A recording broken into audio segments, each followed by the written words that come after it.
ପାଠଶାଠ ପଢ଼ି ଘରେ ବସିଥିବା ଆର୍ଥିକ ଅନଗ୍ରସର ଯୁବତୀମାନଙ୍କୁ ଆତ୍ମନିର୍ଭରଶୀଳ କରିବା ପାଇଁ ମାନ୍ୟବର ପୂର୍ବତନ ମୁଖ୍ୟମନ୍ତ୍ରୀ ନବୀନ ପଟ୍ଟନାୟକ 1916 ମସିହାରେ ଜଗତସିଂହପୁର ଜିଲ୍ଲା ଜଗନ୍ନାଥପୁର ପଞ୍ଚାୟତଠାରେ ଦକ୍ଷତା ବିକାଶ କେନ୍ଦ୍ର ସ୍ଥାପନ କରିଥିଲେ, ଯେଉଁଥିରୁ ଶହ ଶହ ଦକ୍ଷ ଯୁବତୀ ବାହାରି ଓଡ଼ିଶାର ଓ ଓଡ଼ିଶା ବାହାରେ ବିଭିନ୍ନ ସ୍ଥାନରେ ନିଯୁକ୍ତି ପାଇ ଆତ୍ମନିର୍ଭରଶୀଳ ହୋଇପାରିଛନ୍ତି। 2024-25 ବର୍ଷରେ 90 ଜଣ ଛାତ୍ରୀ 45 ଦିନିଆ ଟ୍ରେନିଂ ପ୍ରାପ୍ତ କରିସାରିଛନ୍ତି। 60 ଜଣଙ୍କୁ ନିଯୁକ୍ତି ମିଳିଥିବା ବେଳେ ଶେଷ ବ୍ୟାଚ୍ ଆସନ୍ତା ଏପ୍ରିଲ ମାସରେ ବିଭିନ୍ନ କମ୍ପାନୀକୁ ନିଯୁକ୍ତି ପାଇଁ ଯିବେ ବୋଲି ସୂଚନା ମିଳିଛି। ଜଗତସିଂହପୁର ଜିଲ୍ଲାର ଏକମାତ୍ର ଏହି ଦକ୍ଷତା ତାଲିମ କେନ୍ଦ୍ରରୁ ଯାଉଥିବା ପିଲାମାନଙ୍କୁ ଜିଲ୍ଲା ନିୟୋଜନ କାର୍ଯ୍ୟାଳୟ, ତିର୍ତ୍ତୋଲ ପୋଲିସ ଓ ଜିଲ୍ଲାପାଳଙ୍କ ଅନୁମୋଦିତ କ୍ରମେ ବିଭିନ୍ନ ସ୍ଥାନକୁ ପଠାଯାଇଥାଏ। ସୁଇଂ ମେସିନ୍ ଅପରେଟର ଶିକ୍ଷା ଦିଆଯାଉଛି, ନାଇଁକି ଆମର ନର୍ମାଲ ମେସିନ୍ ନାହିଁ, ଆମ ଇଲେକ୍ଟ୍ରିକ୍ ମେସିନ୍ ଦିଆଯାଉଛି ଫ୍ୟାକ୍ଟ୍ରିରେ। ଠିକ୍ ଅଛି, ଆମର ଏଠି ରହିବା ଖାଇବା 4 ଟାଇମ୍ ପାଇଁ ଫ୍ରି ଅଛି। ଏଇଟା ଗଭର୍ଣ୍ଣମେଣ୍ଟର ସ୍କିଲ୍, ତ ଏଠି ସବୁ ସୁବିଧା ଅଛି। କେବଳ ଏଇଟା ଲେଡ଼ିଜ୍ ମାନଙ୍କ ପାଇଁ, ଏଠି କୌଣସି ଅସୁବିଧା ନାହିଁ। ତିରଣାରେ SMO ଟ୍ରେନିଂ ନେଉଛି। ଆମର ଏଠି ସବୁ ଝିଅମାନଙ୍କ ପାଇଁ ସୁବିଧା, ଝିଅମାନେ ଆତ୍ମନିର୍ଭରଶୀଳତା ହେବା ପାଇଁ ଏଠି ବହୁତ ଭଲ ବ୍ୟବସ୍ଥା ଅଛି। ତା ସହିତ ଆମେ ନିଜେ ଆମର ପ୍ଲେସମେଣ୍ଟ ବି ରହୁଛି। ଏଠି ଖାଇବା ପିଇବା ରହିବା ସବୁ ଫ୍ରି। ଆମେ ଭଲରେ ଜବ୍, ଆମର ଜବ୍ ହେଲା 45 ଦିନର ଆମର ଟ୍ରେନିଂ। ତାପରେ ଆମର ଜବ୍ ଅଛି, OJT ଅଛି, ଅନ୍ ଜବ୍ ଟ୍ରେନିଂ ଅଛି। ଆମର ତିରୁପୁରରେ ଆମର ଟ୍ରେନିଂ ସେଣ୍ଟର ପଡ଼ିଛି। ଆମେ ସେଠି ଯାଇକି ନିଜେ କରି ଆତ୍ମଶୀଳ ହେବା ସହିତ ଆମ ଘରକୁ ଟିକେ ବାପା ମାଆଙ୍କୁ ଟିକେ ସାହାଯ୍ୟ କରୁ।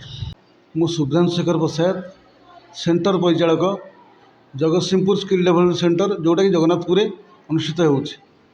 ଏ ସେଣ୍ଟରରେ ଗୋଟେ ଟ୍ରେଡ୍ ଚାଲୁଛି SMO, industrial swing machine operator, ଯାହାର ଅବଧି ମାତ୍ର 45 ଦିନ। 45 ଦିନ ଭିତରେ ପିଲାଙ୍କର ରହିବା, ଖାଇବା, ୟୁନିଫର୍ମ ସବୁ ଗଭର୍ଣ୍ଣମେଣ୍ଟ ପ୍ରୋଭାଇଡ଼ କରୁଛି। ଏହି କେନ୍ଦ୍ରରେ ଶିକ୍ଷା ଗ୍ରହଣ କରୁଥିବା ଯୁବତୀମାନେ ଆତ୍ମନିର୍ଭରଶୀଳ ହେବା ସହିତ ଯେଉଁ ମେସିନ୍ ଗୁଡ଼ିକ ରହିଛି ସେ ମେସିନ୍ ଗୁଡ଼ିକୁ ସଜାଡ଼ିବା, ମେସିନ୍ରେ ସୂତା ଭର୍ତ୍ତି କରିବା, ବିଭିନ୍ନ କପଡ଼ା ଡିଜାଇନ୍ କାଟିବା, ସରକାର ଯେଉଁ ପୋଷାକ ଦେଉଛନ୍ତି ସେମାନଙ୍କ ପାଇଁ ସେହି ଡିଜାଇନ୍ ମଧ୍ୟ ସେମାନେ ନିଜ ହାତରେ କାଟି ନିଜେ ସିଲେଇ କରି ନିଜ ପାଇଁ ପ୍ରସ୍ତୁତ କରୁଛନ୍ତି ଏବଂ ସମସ୍ତ ଶିକ୍ଷା ତାଙ୍କୁ ଏଠାରେ ଦିଆଯାଉଛି। ମୋ ନାଁ ନନ୍ଦିତା ବେହେରା, ମୁଁ ଜଗନ୍ନାଥପୁରରୁ ଆସିଛି। ଆମ PIE ନାମ ହେଉଛି କ୍ୟୁବାନ୍ ସ୍କିଲ୍ ଏମ୍ପ୍ଲୟମେଣ୍ଟ ପ୍ରାଇଭେଟ୍ ଲିମିଟେଡ଼୍। ଆଉ SMO ହେଉଛି ଟ୍ରେଡ୍ ଆମର। ମୁଁ ଏଠିକି ଆସିଛି, ମୁଁ ନିଜ ଗୋଟରେ ଛିଡ଼ା ହେଇକିରି କିଛି ରୋଜଗାର କରିକିରି ନିଜ ଗୋଟେ ଛିଡ଼ା ହେବି, ସେଲ୍ଫ ଡିଫେନ୍ସ ହେବାକୁ ଆସିଛି। କ୍ୟୁବାନ୍ ସ୍କିଲ୍ ଡେଭଲପମେଣ୍ଟ ପ୍ରାଇଭେଟ୍ ଲିମିଟେଡ଼୍ ଆଉ 45 ଦିନ ଟ୍ରେନିଂ। ଆଉ ମୁଁ ନିଜେ ସେଲ୍ଫ ଡିପେଣ୍ଡ ହେବି ଓ ଅନ୍ ଜବ୍ ଟ୍ରେନିଂଟା ଅଛି। ପ୍ଲେସମେଣ୍ଟ ଯିବି, ନିଜ ଗୋଡ଼ରେ କିଛି ଠିଆ ହେବି। ଆଉ ଏବେ ମୁଁ ଷ୍ଟିଚିଂ ଶିଖୁଛି। ଏଇ ଷ୍ଟିଚିଂ ଶିଖା ହେଉଛି, ତାପରେ ପକେଟ୍ ଏସବୁ ଶିଖା ହେବ। ଖାଇବା ପିଇବା ସବୁ ଠିକ୍ ଠାକ୍ ଚାଲିଛି। 4 ଟାଇମ୍ ଖାଇବା ପିଇବା, ମର୍ଣ୍ଣିଂ ବ୍ରେକଫାଷ୍ଟ ଦିଆହେଉଛି, ଇଟଲି ପାସ୍ତା ମେନୁ ଅନୁସାରେ ଦିଆହେଉଛି, ଲଞ୍ଚ ବି ଦିଆହେଉଛି, ସ୍ନାକ୍ସ ବି ଦିଆହେଉଛି, ଡିନର ବି ଦିଆହେଉଛି। ନିଜ ଗୋଡ଼େ ନିଜେ ଠିଆ ହେବି, ପ୍ଲେସମେଣ୍ଟକୁ ଯିବି, ପ୍ଲେସମେଣ୍ଟରୁ ଏକ୍ସପିରିଏନ୍ସ ସାର୍ଟିଫିକେଟ୍ ନେଇକି ଆସିକି ତାପରେ ନିଜ ମାନେ ଗୋଟେ ଖୋଲିକି ପିଲାମାନଙ୍କୁ 4-6 ରହିକି ଶିଖେଇବି। ଘର ପଥୁରିଆ, ମୁଁ OSTA ସେଣ୍ଟର SMO ଟ୍ରେନିଂ ନେବା ପାଇଁ ଆସିଛି। ନିଜେ ଶିକ୍ଷା ମେସିନ୍ କଣ୍ଟ୍ରୋଲ ଶିଖାହେଉଛି, ନିଡ଼ିଲେ କେମିତି ଥ୍ରେଡ୍ ପୁରେଇବ ଶିଖାହେଉଛି, blouse cutting, dress cutting, pant cutting ଶିଖାହେଉଛି।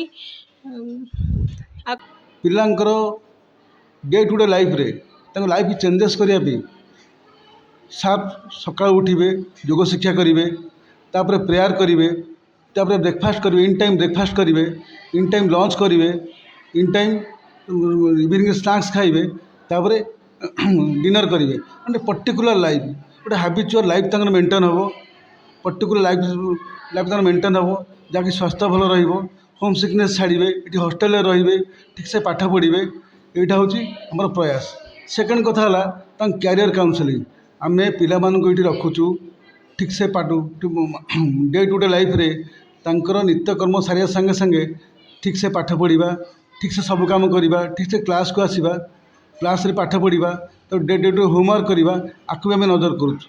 ଥାର୍ଡ଼ଲି ହେଲା ତାଙ୍କ କ୍ୟାରିୟରକୁ କେମିତି ଆଗକୁ ନେବା, ଆମେ ସେମାନେ କେମିତି ଆତ୍ମନିର୍ଭରଶୀଳ ହୋଇପାରିବେ, ସେମାନେ କେମିତି ନିଜ ଗୋଡ଼ରେ ନିଜେ ଠିଆ ହୋଇପାରିବେ, ସେମାନେ କେମିତି ନିଜ ପରିବାରକୁ ଫାଇନାନ୍ସିଆଲି ହେଲ୍ପ କରିପାରିବେ।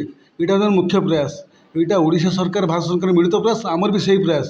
ଆମେ ସବୁ ପିଲାମାନଙ୍କୁ ଠିକ୍ସେ ଟ୍ରେନିଂ ଦେଇକି ଏତିକି ଶିକ୍ଷା ଦେଉଛି ଯେ କେମିତି ନିଜ ଗୋଲ୍ ସେଟ୍ ଗୋଟେ କରିବେ, ନିଜେ ଗୋଟେ ଗୋଲ୍ ରଖିବେ, ସେ ଗୋଲ୍ରେ କେମିତି ଯାଇ ପହଞ୍ଚିବେ, ସେଇଟା ହେଉଛି ଆମର ଲକ୍ଷ୍ୟ। ଯେଉଁ ପିଲାମାନେ ଅଧିକା ପାଠ ପଢ଼ିଲେ ଡକ୍ଟର ଇଞ୍ଜିନିୟର ହେଲେ, ଯେଉଁ ପିଲାମାନେ MBA MCA କଲେ ମ୍ୟାନେଜରାଲ ସ୍କିଲ୍ରେ ରହିଲେ, ଆଉ ଯେଉଁ ପିଲାମାନେ କୌଣସି କାରଣବଶତଃ ବାଇଚାନ୍ସ କୌଣସି କାରଣବଶତଃ କିଛି ପାଠ ପଢ଼ି ପାରିଲା ନାହିଁ, ଅଧା ପାଠରେ ରହିଗଲେ, ଫାଇନାନ୍ସିଆଲ ପ୍ରୋବ୍ଲେମ୍ ହେଉ, ନିଜ ଅମନୋଯୋଗତା ହେଉ, ସେଇ ପିଲାମାନଙ୍କୁ ଆମେ ଟ୍ରେନିଂ ଦେଇ ତାଙ୍କ ଅନସ୍କିଲ୍କୁ ସ୍କିଲ୍ କରେଇ 2 ପଇସା ରୋଜଗାର କରେଇ ତାଙ୍କୁ ଆତ୍ମନିର୍ଭରଶୀଳ କରାଉଛୁ।